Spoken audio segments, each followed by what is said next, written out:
मुख्य कार्यकारी अधिकारी यांच्या अध्यक्षतेत आढावा सभा संपन्न।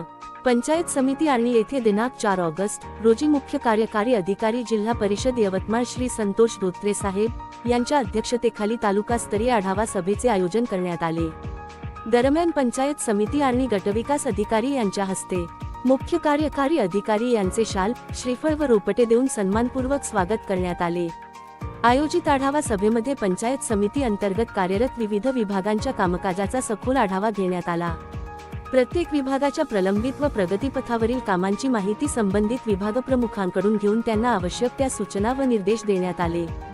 सभेमध्ये घरकुल विभाग व पंचायत विभागाचा विशेषतः ग्रामपंचायतनिहाय विस्तृत आढावा घेण्यात आला।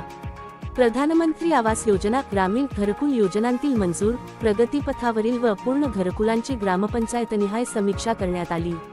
अपूर्ण घरकुले तातडीने पूर्ण करण्यासाठी लाभार्थींशी सातत्याने संपर्क ठेवून आवश्यक कार्यवाही करण्याचे निर्देश संबंधित गृहनिर्माण अभियंता यांना देण्यात आले।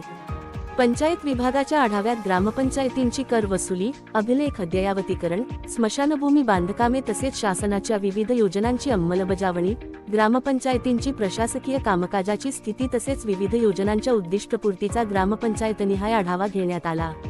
अपेक्षित प्रगती न झालेल्या ग्रामपंचायतींना कामकाजात गती आणण्याच्या सूचना देण्यात आल्या। मुख्य कार्यकारी अधिकारी यांनी शासनाच्या सर्व योजनांची प्रभावी, गुणवत्तापूर्ण व कालबद्ध अंमलबजावणी करण्यावर भर देत प्रत्येक ग्रामपंचायतीने निश्चित उद्दिष्टे वेळेत पूर्ण करण्यासाठी नियोजनबद्ध पद्धतीने कार्य करावे असे निर्देश दिले। तसेच विकासकामांमध्ये कोणतीही दिरंगाई होणार नाही याची दक्षता घेऊन नागरिकाभिमुख सेवा अधिक सक्षमपणे देण्याचे आवाहन केले। शासकीय इमारतीच्या रंगाबद्दल शासनाच्या GR बद्दल माहिती नसणाऱ्या दोनही अभियंत्यांना कारणे दाखवा नोटीस बजावण्याच्या सूचना धोत्रे साहेबांनी दिल्या। यावेळी पंचायत समिती आर्णीचे सर्व अधिकारी, जिल्हा ग्रामीण विकास यंत्रणा, यवतमाळ येथील विस्तार अधिकारी, सांख्यिकी श्री मस्के साहेब, पंचायत समिती स्तरावरील सर्व विभागाचे विभाग प्रमुख, विस्तार अधिकारी, पंचायत नरेगा विभागाचे सहाय्यक कार्यक्रम अधिकारी, APO व कर्मचारी, घरकुल विभाग अंतर्गत कार्यरत स्थापत्य अभियांत्रिकी सहाय्यक, गृहनिर्माण अभियंता, RHE यांच्यासह विविध विभागांचे अधिकारी व कर्मचारी उपस्थित होते।